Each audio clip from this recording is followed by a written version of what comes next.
Hi BLO friends, welcome to Ratnarashi YouTube channel. SIR 2025-26 ಈ ಕೆಲಸ ನಮಗೆ ತುಂಬ ಒತ್ತಡವನ್ನು ಉಂಟು ಮಾಡಿದ್ದು ನಿಜ. ಆದರೂ ನಾವೆಲ್ಲರೂ ತುಂಬ ಕೆಲಸವನ್ನು ಈ ನಿಟ್ಟಿನಲ್ಲಿ ಈಗಾಗಲೇ ಮುಗಿಸಿದ್ದೇವೆ. ಆದರೆ ನನ್ನ ಕೆಲವು ಸ್ನೇಹಿತರು ಇತ್ತೀಚೆಗೆ ಈ ಕೆಲಸವನ್ನು ಶುರು ಮಾಡಿ ಮತದಾರರ ಮಾಹಿತಿಗಳನ್ನು ಬೇಗ ಬೇಗ ಹುಡುಕ್ಲಿಕ್ಕೆ ಆಗ್ತಾ ಇಲ್ಲ ಎನ್ನುವಂಥದ್ದನ್ನು ಹೇಳಿಕೊಂಡದ್ರಿಂದ ಈ ವಿಡಿಯೋವನ್ನು ಮಾಡ್ತಾ ಇದ್ದೇನೆ.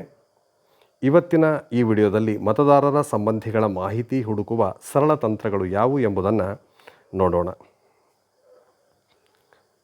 ಸ್ನೇಹಿತರೆ, ಮೊದಲನೇದಾಗಿ ಮತದಾರರ ಮನೆ ಭೇಟಿ ಮಾಡಿ ಅವರ ತಂದೆ, ತಾಯಿ, ಅಜ್ಜ, ಅಜ್ಜಿ ಇವರ ಹೆಸರುಗಳು ಮತ್ತು 2002ರಲ್ಲಿ ಇವರು ಮತ ಚಲಾಯಿಸುತ್ತಿದ್ದಂಥ ಊರು ಮತ್ತು ವಿಧಾನಸಭಾ ಕ್ಷೇತ್ರ ಇವುಗಳ ಮಾಹಿತಿಯನ್ನು ಬರೆದುಕೊಳ್ಬೇಕು.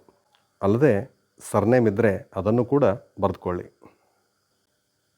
ತಾಯಿ ತಂದೆ ಹೆಸರು ಆದರೆ ಸಾಕಲ್ವಾ, ಅಜ್ಜ ಅಜ್ಜಿ ಹೆಸರು ಯಾಕೆ ಬೇಕು ಅನ್ನೋ ಪ್ರಶ್ನೆ ಬೇಡ. ಏಕೆಂದರೆ ತಾಯಿ ತಂದೆಯ ಮಾಹಿತಿ ಸಿಕ್ಕದೇ ಇದ್ದರೆ ಕಡೆ ಪಕ್ಷ ಅಜ್ಜ ಅಜ್ಜಿ ಇವರ ಮಾಹಿತಿಯನ್ನಾದರೂ ನಾವು ಹುಡುಕ್ಬೋದು ಅನ್ನೋ ಕಾರಣಕ್ಕೆ. ಅಷ್ಟೇ ಅಲ್ಲದೆ ನಾವು ಈ ಹೆಸರುಗಳನ್ನು ಸರ್ಚ್ ಮಾಡುವಾಗ ಒಮ್ಮೊಮ್ಮೆ ಇವರೆಲ್ಲರ ಹೆಸರುಗಳು ಆ ಲಿಸ್ಟಲ್ಲಿ ಇರ್ತವೆ. ಆಗ ನಮಗೆ ಇನ್ನಷ್ಟು ನಿಖರತೆ ಅವರ ಮಾಹಿತಿಯ ಬಗ್ಗೆ ಸಿಕ್ಕುತ್ತೆ. ಹಾಗಾಗಿ ತಾಯಿ, ತಂದೆ, ಅಜ್ಜ, ಅಜ್ಜಿ ಇವರ ಹೆಸರುಗಳನ್ನು ಕಲೆಕ್ಟ್ ಮಾಡಬೇಕು.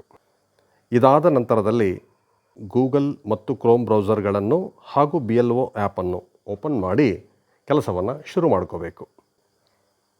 ಏಕೆಂದರೆ ಒಂದು ಬ್ರೌಸರ್ನಲ್ಲಿ ಮತದಾರರ ಸಂಬಂಧಿಗಳು 2002ರಲ್ಲಿ ಮತ ಚಲಾಯಿಸುತ್ತಿದ್ದಂಥ ಊರಿನ ಪೋಲಿಂಗ್ ಸ್ಟೇಷನ್ ಸಂಖ್ಯೆ, ಅಂದರೆ ಅದನ್ನು ಪಾರ್ಟ್ ನಂಬರ್ ಎಂದು ಕರೆಯುತ್ತೇವೆ, ಇದನ್ನು ಕಂಡುಕೊಳ್ಳಿಕ್ಕೆ ಒಂದು ಬ್ರೌಸರ್ ಮತ್ತು ಎಟ್ ದ ಸೇಮ್ ಟೈಮ್ ಮತ್ತೊಂದು ಬ್ರೌಸರ್ನಲ್ಲಿ ಅವರ ಸಂಬಂಧಿಗಳ ಹೆಸರು, ಕ್ರಮ ಸಂಖ್ಯೆ ಇವುಗಳನ್ನು ಕಂಡುಕೊಳ್ಳಿಕ್ಕೆ ಮತ್ತೊಂದು ಬ್ರೌಸರ್ ಬೇಕು.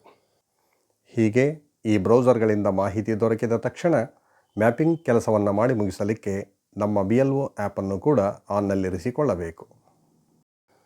ಇದಾದ ಮೇಲೆ ಸ್ನೇಹಿತರೆ, ಹೆಸರುಗಳನ್ನು ಹುಡುಕುವಾಗ ಅರ್ಧ ಹೆಸರುಗಳನ್ನು ಮಾತ್ರ ನಮೂದಿಸಿ ಸರ್ಚ್ ಮಾಡಬೇಕು. ಏಕೆಂದರೆ ಮತದಾರರ ಹೆಸರುಗಳು ಬಹಳ ಸಲ ಅವರು ಹೇಳಿದಂತಿರೋದಿಲ್ಲ.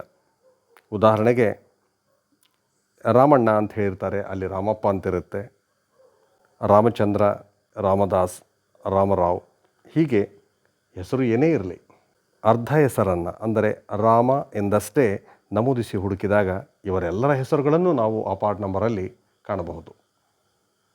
ಆಗ ನಮಗೆ ಬೇಕಾದಂಥ ಹೆಸರು ಸುಲಭವಾಗಿ ಸಿಗುತ್ತೆ. ಹಾಗಾಗಿ ಅರ್ಧ ಹೆಸರನ್ನು ನಮೂದಿಸಿ ಸರ್ಚ್ ಮಾಡಿ.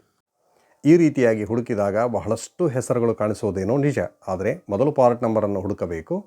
ಆ ಪಾರ್ಟ್ ನಂಬರ್ನ ಮುಂದೆ ನಾವು ಹುಡುಕುತ್ತಿರುವಂಥ ಮತದಾರರ ಸಂಬಂಧಿಯ ಹೆಸರು ಖಂಡಿತವಾಗಿ ಇರುತ್ತೆ. ಆ ಹೆಸರಿನ ಪಕ್ಕದಲ್ಲೇ ಕ್ರಮ ಸಂಖ್ಯೆ, ಭಾಗ ಸಂಖ್ಯೆ ಮತ್ತು ವಿಧಾನಸಭಾ ಕ್ಷೇತ್ರ ಸಂಖ್ಯೆಗಳು ಇರುತ್ತವೆ. ಈ ಸಂಖ್ಯೆಗಳು ದೊರಕಿದ ತಕ್ಷಣ ನಮ್ಮ BLO ಆ್ಯಪ್ನಲ್ಲಿ ನಾವು ಮತದಾರರ ಮ್ಯಾಪಿಂಗ್ ಅಥವಾ ಮಾರ್ಕಿಂಗ್ ಆ್ಯಸ್ ಪ್ರಾಜನಿ ಕಾರ್ಯವನ್ನು ಮಾಡಿ ಮುಗಿಸಬೇಕು.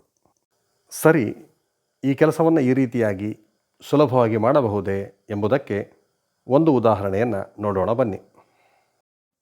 ಸ್ನೇಹಿತರೆ, ಈಗಾಗಲೇ ನಮ್ಮ ಮೊಬೈಲ್ನಲ್ಲಿ ಓಪನ್ ಆಗಿರುವಂಥ ಎಲ್ಲ ಆ್ಯಪ್ಗಳನ್ನು ಮತ್ತು ವೆಬ್ ಪೇಜ್ಗಳನ್ನು ಮೊದಲು ಕ್ಲಿಯರ್ ಮಾಡಬೇಕು. ಏಕೆಂದರೆ ಡಿವೈಸ್ ಮತ್ತು ನೆಟ್ವರ್ಕ್ ಫಾಸ್ಟಾಗಿ ಕೆಲಸ ಮಾಡಲಿಕ್ಕೆ ಇದು ತುಂಬ ಅವಶ್ಯ. ನಂತರ ಗೂಗಲನ್ನು ಓಪನ್ ಮಾಡಿ ಸರ್ಚ್ ಬಾರಲ್ಲಿ ECI ನೆಟ್ ಎಂದು ಟೈಪಿಸಿ ಸರ್ಚ್ ಮಾಡಿ. ಹೀಗೆ ಸರ್ಚ್ ಮಾಡಿದಾಗ ಓಪನ್ ಆಗಿರುವ ಲಿಂಕ್ಗಳಲ್ಲಿ ECI net, election commission of India, sometime ಇದು ಹೋಮ್ ಪೇಜ್ ಅಂತ ಇರುತ್ತೆ, ಅದರ ಮೇಲೆ ನಾವು ಕ್ಲಿಕ್ ಮಾಡಬೇಕು. ಈಗ ECI net web page open ಆಗುತ್ತೆ. ಇಲ್ಲಿ ನಾವು search your name in last SIR ಇದರ ಮೇಲೆ ಕ್ಲಿಕ್ ಮಾಡಬೇಕು. ಈಗ ಓಪನ್ ಆಗುವಂಥ ಈ ಪೇಜಲ್ಲಿ ರಾಜ್ಯ, ಜಿಲ್ಲೆ, ವಿಧಾನಸಭಾ ಕ್ಷೇತ್ರಗಳನ್ನು ಸೆಲೆಕ್ಟ್ ಮಾಡಿ ನಂತರ ಮತದಾರರ ಸಂಬಂಧಿಯ ಊರನ್ನು ಮೆನ್ಷನ್ ಮಾಡಿದಾಗ ಅಲ್ಲಿ ನಮಗೆ ಅವರ ಪಾರ್ಟ್ ನಂಬರ್ ಅಥವಾ ಪಾರ್ಟ್ ನಂಬರ್ಸ್ ಸಿಕ್ಕುತ್ತವೆ. ಈ ಪುಟವನ್ನು ಅದಕ್ಕಷ್ಟೇ ಬಳಸಿಕೊಳ್ಳಬೇಕು.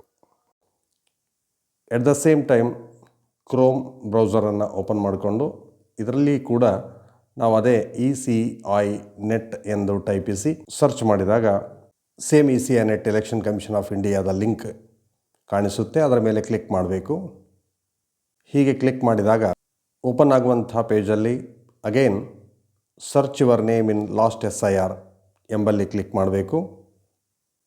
ಈಗ ಪುನಃ ಅದೇ ECI ನೆಟ್ನ ಪೇಜ್ ಓಪನ್ ಆಗುತ್ತೆ. ಇದರಲ್ಲಿ ಬಲಕ್ಕೆ ಮೇಲ್ಭಾಗದಲ್ಲಿ search in last SIR roll ಎಂಬಲ್ಲಿ ಕ್ಲಿಕ್ ಮಾಡಬೇಕು. ಈಗ ಸ್ಟೇಟನ್ನು ಸೆಲೆಕ್ಟ್ ಮಾಡಿಕೊಂಡಾದ ಮೇಲೆ ವ್ಯೂ ಎಂಬಲ್ಲಿ ಕ್ಲಿಕ್ ಮಾಡಬೇಕು. ಈಗ ಇಲ್ಲಿ CEO ಕರ್ನಾಟಕ, ಮುಖ್ಯ ಚುನಾವಣಾಧಿಕಾರಿ ಕರ್ನಾಟಕ ಇವರ ವೆಬ್ ಪೇಜ್ ಓಪನ್ ಆಗುತ್ತೆ. ಇಲ್ಲಿ ನಮಗೆ ಭಾಷೆಯನ್ನು ಆಯ್ದುಕೊಳ್ಳಲು ಅವಕಾಶ ಕೊಡಲಾಗಿದೆ. ನಾವು ಹೆಸರುಗಳನ್ನು ಕನ್ನಡದಲ್ಲೇ ಸರ್ಚ್ ಮಾಡಲಿಕ್ಕೆ ಎಡಕ್ಕೆ ಮೇಲ್ಭಾಗದಲ್ಲಿ ಕಾಣುವಂಥ ಭಾಷೆಯ ಆಯ್ಕೆ ಕನ್ನಡ ಎಂದಿದೆ. ಅದರ ಮೇಲೆ ಕ್ಲಿಕ್ ಮಾಡಿದಾಗ ನಾವು ಕನ್ನಡದಲ್ಲಿಯೇ ಹೆಸರುಗಳನ್ನು ಸರ್ಚ್ ಮಾಡುವಂಥ ಅವಕಾಶವನ್ನು ಈ ಪುಟ ನೀಡುತ್ತೆ. ಇಲ್ಲಿ ಬ್ರೌನ್ ಕಲರಲ್ಲಿ 2 ಲಿಂಕ್ಗಳಿವೆ. ಒಂದು 2002ರ ವೋಟರ್ ಲಿಸ್ಟನ್ನೇ ಡೌನ್ಲೋಡ್ ಮಾಡಿ ನೋಡುವಂಥದ್ದು, ಅದು ಬೇಡ. ಎರಡನೆಯ ಲಿಂಕ್ 2002ರ ಮತದಾರರ ಪಟ್ಟಿಯಲ್ಲಿ ಹೆಸರನ್ನೇ ನೇರವಾಗಿ ಸರ್ಚ್ ಮಾಡುವಂಥ ಲಿಂಕ್ ಅದು. ಇದರ ಮೇಲೆ ನಾವು ಕ್ಲಿಕ್ ಮಾಡಬೇಕು. ಆದರೆ ಈಗಾಗಲೇ ನಾನು ಹೇಳಿದ ಹಾಗೆ ಕನ್ನಡದಲ್ಲಿಯೇ ಹೆಸರುಗಳನ್ನು ಹುಡುಕುವುದು ಸುಲಭ ಮತ್ತು ಬೇಗ ಸಿಕ್ಕುತ್ತವೆ. ಹಾಗಾಗಿ ಮೊದಲು ಎಡಕ್ಕೆ ಮೇಲ್ಭಾಗದಲ್ಲಿ ಕಾಣುವಂಥ ಕನ್ನಡ ಎಂಬಲ್ಲಿ ಕ್ಲಿಕ್ ಮಾಡಬೇಕು. ಭಾಷೆಯನ್ನು ಸೆಲೆಕ್ಟ್ ಮಾಡಿಕೊಂಡ ಮೇಲೆ ಇಲ್ಲಿ ಕಾಣುವ ಎರಡನೆಯ ಲಿಂಕ್ 2002ರ ಮತದಾರರ ಪಟ್ಟಿಯಲ್ಲಿ ನಿಮ್ಮ ಹೆಸರನ್ನು ಹುಡುಕಿ ಇದರ ಮೇಲೆ ಕ್ಲಿಕ್ ಮಾಡಬೇಕು. ಇದಾದ ಮೇಲೆ ನಾವು ಜಿಲ್ಲೆ ಮತ್ತು ವಿಧಾನಸಭಾ ಕ್ಷೇತ್ರಗಳನ್ನು ಆಯ್ದುಕೊಂಡು ನಂತರ ವಿವರಗಳನ್ನು ಹುಡುಕಬೇಕಾಗತ್ತೆ. ನನ್ನ ಲಿಸ್ಟಲ್ಲಿರುವಂಥ ಮತದಾರರೊಬ್ಬರು ನೀಡಿದ ಮಾಹಿತಿಯ ಪ್ರಕಾರ ಅವರ ಸಂಬಂಧಿಗಳು ಮೈಸೂರು ಜಿಲ್ಲೆಯವರು. ಆದ್ದರಿಂದ ಮೈಸೂರು ಜಿಲ್ಲೆಯನ್ನು ಮೊದಲು ಸೆಲೆಕ್ಟ್ ಮಾಡುತ್ತೇನೆ. ನಂತರ ಅವರ ವಿಧಾನಸಭಾ ಕ್ಷೇತ್ರ ಅವರು ಹೇಳಿದ ಹಾಗೆ ನರಸಿಂಹರಾಜ, ಅದನ್ನು ಕೂಡ ಸೆಲೆಕ್ಟ್ ಮಾಡುತ್ತೇನೆ. ಸ್ನೇಹಿತರೆ, ಈಗಾಗಲೇ ನಾವು ಓಪನ್ ಮಾಡಿ ಇಟ್ಟುಕೊಂಡಿರುವಂಥ ಇನ್ನೊಂದು ಬ್ರೌಸರಲ್ಲಿ ಮತದಾರರ ಸಂಬಂಧಿಯ ಊರಿನ ಪಾರ್ಟ್ ನಂಬರನ್ನು ಕಂಡುಕೊಳ್ಳಲಿಕ್ಕಾಗಿ ಮೊದಲು ರಾಜ್ಯವನ್ನು ಸೆಲೆಕ್ಟ್ ಮಾಡಬೇಕು, ನಂತರ ಜಿಲ್ಲೆಯನ್ನು. ಇದಾದ ಮೇಲೆ ವಿಧಾನಸಭಾ ಕ್ಷೇತ್ರವನ್ನು ಆಯ್ದುಕೊಂಡು ಅನಂತರ ಊರನ್ನು ಮೆನ್ಷನ್ ಮಾಡಬೇಕು. ಆಗ ನಮಗೆ ಪಾರ್ಟ್ ನಂಬರ್ ದೊರಕುತ್ತೆ. ಆದ್ದರಿಂದ ನಾನು ಈಗಾಗಲೇ ರಾಜ್ಯವನ್ನು ಸೆಲೆಕ್ಟ್ ಮಾಡಿದ್ದೇನೆ. ನಮ್ಮ ಲಿಸ್ಟಲ್ಲಿರುವ ಮತದಾರರ ಸಂಬಂಧಿಯ ಜಿಲ್ಲೆಯನ್ನು ಮತ್ತು ವಿಧಾನಸಭಾ ಕ್ಷೇತ್ರವನ್ನು ಸೆಲೆಕ್ಟ್ ಮಾಡಿದ್ದೇನೆ. ಈಗ ಅವರು ಮತ ಚಲಾಯಿಸುತ್ತಿದ್ದಂಥ ಊರು 2002ರಲ್ಲಿ ಮತ ಚಲಾಯಿಸುತ್ತಿದ್ದಂಥ ಊರು ಮೆನ್ಷನ್ ಮಾಡಿದಾಗ ಅಲ್ಲಿ ನಮಗೆ ಪಾರ್ಟ್ ನಂಬರ್ ಸಿಕ್ಕುತ್ತೆ. ಫಾರ್ ಎಕ್ಸಾಂಪಲ್, ನಮ್ಮ ಮತದಾರರು ಮೈಸೂರಿನಲ್ಲಿ ನರಸಿಂಹರಾಜ ಕ್ಷೇತ್ರದಲ್ಲಿ ಗಾಂಧಿನಗರ ಎಂಬಲ್ಲಿ 2002ರಲ್ಲಿ ಮತ ಚಲಾವಣೆ ಮಾಡ್ತಾಯಿದ್ರು. ಆ ಪ್ರಕಾರ ನಾನಿಲ್ಲಿ ಗಾಂಧಿನಗರ ಎಂದು ಟೈಪಿಸುತ್ತೇನೆ. ಹೀಗೆ ಟೈಪ್ ಮಾಡಿದಾಗ ನನಗಿಲ್ಲಿ ಹಲವು ಬೂತ್ಗಳ ಸಂಖ್ಯೆಗಳು ದೊರಕುತ್ತವೆ. 62ರಿಂದ 75ರವರೆಗೆ ಕ್ರಮ ಸಂಖ್ಯೆ ಕ್ರಮವಾಗಿವೆ. ನಂತರ 77, 79 ಮತ್ತು 86. 62ರಿಂದ 86ರವರೆಗೆ. ಹೀಗೆ ಈ ಸಂಖ್ಯೆಗಳನ್ನು ಗಮನದಲ್ಲಿಟ್ಟುಕೊಂಡು ಈಗ ನಾನು ಪುನಃ ಮತ್ತೊಂದು ಬ್ರೌಸರಲ್ಲಿ ಡೀಟೇಲ್ಸನ್ನು ಸರ್ಚ್ ಮಾಡುತ್ತೇನೆ. ನಮ್ಮ ಮತದಾರರ ತಂದೆಯ ಹೆಸರು ನರಸಿಂಹ, ತಾಯಿಯ ಹೆಸರು, ನಾನಿಲ್ಲಿ ಪೂರ್ತಿ ಹೆಸರನ್ನು ಎಂಟರ್ ಮಾಡದೆ ಕೇವಲ ಅರ್ಧ ಹೆಸರನ್ನು ಮಾತ್ರ ಮೆನ್ಷನ್ ಮಾಡುತ್ತೇನೆ. ಏಕೆಂದರೆ ಕೆಲವೊಮ್ಮೆ ಮತದಾರರು ಹೇಳಿದ ಹಾಗೆ ಹೆಸರುಗಳು ಇರುವುದಿಲ್ಲ. ಆದ್ದರಿಂದ ಒಂದು ಅಂದಾಜಿನ ಪ್ರಕಾರ ಸಾಮಾನ್ಯವಾಗಿ ದೊರಕುವಂಥ ರೀತಿಯಲ್ಲಿ ಹೆಸರುಗಳನ್ನು ಮೆನ್ಷನ್ ಮಾಡಬೇಕು. ಅದಕ್ಕಿಂತ ಮುಂಚೆ ಒಂದು ವಿಷಯ, ನಾವು ಕನ್ನಡ ಭಾಷೆಯನ್ನು ಸೆಲೆಕ್ಟ್ ಮಾಡಿಕೊಂಡಾಗ ಕನ್ನಡದಲ್ಲಿಯೇ ಹೆಸರನ್ನು ಸರ್ಚ್ ಮಾಡಬೇಕು. ಕನ್ನಡದಲ್ಲಿ ಪೇಜನ್ನು ಓಪನ್ ಮಾಡಿಕೊಂಡು ಇಂಗ್ಲೀಷಲ್ಲಿ ಸರ್ಚ್ ಮಾಡಿದರೆ ಸಿಕ್ಕೋದಿಲ್ಲ. ಅದೇ ರೀತಿ ಇಂಗ್ಲೀಷಲ್ಲಿ ಓಪನ್ ಮಾಡಿಕೊಂಡು ಕನ್ನಡದಲ್ಲಿ ಮೆನ್ಷನ್ ಮಾಡಿದರೂ ಹೆಸರು ಸಿಕ್ಕೋದಿಲ್ಲ. ಹಾಗಾಗಿ ಈ ಕನ್ನಡದ ಪುಟದಲ್ಲಿ ಕನ್ನಡದಲ್ಲಿಯೇ ಅರ್ಧ ಹೆಸರನ್ನು ಮಾತ್ರ ಮೆನ್ಷನ್ ಮಾಡಿ ಸರ್ಚ್ ಮಾಡುತ್ತೇನೆ.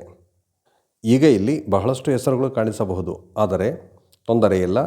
ನಾವು ಮೊದಲು ಪಾರ್ಟ್ ನಂಬರನ್ನು ಹುಡುಕಬೇಕು. ಈಗಾಗಲೇ ನಾವು ಕಂಡುಕೊಂಡ ಹಾಗೆ 62ರಿಂದ 86ರವರೆಗೆ ಗಾಂಧಿನಗರದ ಪಾರ್ಟ್ ನಂಬರ್ಗಳ ಸಂಖ್ಯೆ ಇದೆ. ಆದ್ದರಿಂದ ಮೊದಲು 62 ಹುಡುಕಬೇಕು. ಈಗಿಲ್ಲಿ 62 ಇಲ್ಲ, ಪರವಾಗಿಲ್ಲ. ಆದರೆ 62ರ ನಂತರ 79 ಮೊದಲನೇ ಸಂಖ್ಯೆ ಆಗಿರುವುದರಿಂದ 79ರಿಂದ ಈ ಹೆಸರನ್ನು ನಾವು ಹುಡುಕಲಿಕ್ಕೆ ಶುರು ಮಾಡಬೇಕು. ಹಾಗಾಗಿ ಪೇಜನ್ನು ಬಲದಿಂದ ಎಡಕ್ಕೆ ಸರಿಸುತ್ತಾ ನೋಡಿದಾಗ ಇಲ್ಲಿ ಮೊದಲಿಗೆ ಸಿಕ್ಕಿದೆ ಹೆಸರು, ಹಾಗೂ ಮತದಾರರು ನೀಡಿದ ಮಾಹಿತಿಯ ಪ್ರಕಾರ ಗಂಡನ ಹೆಸರು ಕೂಡ ಸರಿಯಾಗಿದೆ, ನರಸಿಂಹ ಎಂದು. ಹೀಗೆ ಒಮ್ಮೊಮ್ಮೆ ಅಚ್ಚರಿ ಮೂಡಿಸುವ ರೀತಿಯಲ್ಲಿ ಹೆಸರುಗಳು ಒಂದೇ ಸಾರಿಗೆ ಸಿಕ್ಕಿಬಿಡುತ್ತವೆ. ಹೀಗೆ ಹೆಸರು ಸಿಕ್ಕಿದ ತಕ್ಷಣ ನಾವು ಇಲ್ಲಿ ಕಾಣುವಂಥ ಸೀರಿಯಲ್ ನಂಬರ್ 86, ಪಾರ್ಟ್ ನಂಬರ್ 79, ಹಾಗೆ ಅಸೆಂಬ್ಲಿ ಕಾನ್ಸ್ಟಿಟ್ಯೂಯೆನ್ಸಿ ನಂಬರ್ 116, 116, 79, 86 ಈ ಸಂಖ್ಯೆಗಳನ್ನು ಬರೆದುಕೊಳ್ಬೇಕು. ಹೀಗೆ ಹುಡುಕುವಾಗ ಬಹಳಷ್ಟು ಹೆಸರುಗಳು ನಮಗೆ ಕಾಣಿಸಬಹುದು. ಆದಷ್ಟು ಕಡಿಮೆ ಹೆಸರುಗಳು ಕಾಣಿಸಬೇಕೆಂದರೆ ಅಪರೂಪದ ಹೆಸರುಗಳನ್ನು ಮೊದಲು ಹುಡುಕಬೇಕು. ಅಂದರೆ ಮತದಾರರು ಹೇಳುವಂಥ ಸಂಬಂಧಿಗಳ ಹೆಸರುಗಳಲ್ಲಿ ಸಾಮಾನ್ಯವಾಗಿ ಇರುವ ಹೆಸರುಗಳನ್ನು ಬಿಟ್ಟು ವಿಶೇಷವಾದ ಹೆಸರುಗಳೇನಾದರೂ ಇದ್ದರೆ ಅಂತಹ ಹೆಸರುಗಳನ್ನು ಮೊದಲು ಹುಡುಕಬೇಕು. ಸ್ನೇಹಿತರೆ, ಹೀಗೆ ನೀವು ಈ ರೀತಿಯ ತಂತ್ರಗಳನ್ನು ಬಳಸಿ ಹೆಸರುಗಳನ್ನು ಹುಡುಕಿದರೆ ಅಚ್ಚರಿ ಮೂಡಿಸುವ ರೀತಿಯಲ್ಲಿ ಹೆಸರುಗಳು ಸಿಗ್ತಾ ಹೋಗ್ತವೆ ಮತ್ತು ಅವು ನಿಖರವಾಗಿರುತ್ತವೆ. ಅಷ್ಟೇ ಅಲ್ಲ, ಬಹಳಷ್ಟು ಹೆಸರುಗಳನ್ನು ಬಹಳ ಬೇಗ ನಾವು ಮ್ಯಾಪಿಂಗ್ ಮಾಡಿ ಮುಗಿಸಬಹುದು. ಕೆಲವು ಹೆಸರುಗಳು ಮಾತ್ರ ಎಷ್ಟು ಹುಡುಕಿದರೂ ಸಿಗುವುದಿಲ್ಲ. ಏಕೆಂದರೆ ಬಹುಶಃ ಆ ಹೆಸರುಗಳನ್ನು ಅವರು ತಪ್ಪಾಗಿ ಹೇಳಿರಬಹುದು, ಇಲ್ಲವೇ 2002ರಲ್ಲಿ ಅವರ ಡಾಟಾ ಇಲ್ಲದೇ ಇರಬಹುದು. ಹೀಗೆ ಮಾಹಿತಿ ಸಿಕ್ಕದವರು ಕೆಲವರು ಮಾತ್ರ. ಆದರೆ ಬಹಳಷ್ಟು ಜನರ ಮಾಹಿತಿಗಳು ದೊರಕುವುದರಿಂದ ನಾವು ಸದ್ಯಕ್ಕೆ ಇಂಥವರನ್ನು ಪಕ್ಕಕ್ಕೆ ಇರಿಸಿ ಉಳಿದವರ ಮ್ಯಾಪಿಂಗನ್ನು ಆದಷ್ಟು ಬೇಗ ಮಾಡಿ ಮುಗಿಸೋಣ. ಇದುವರೆಗೂ ಈ ವಿಡಿಯೋ ವೀಕ್ಷಿಸಿದಂಥ ತಮಗೆಲ್ಲರಿಗೂ ಧನ್ಯವಾದಗಳು.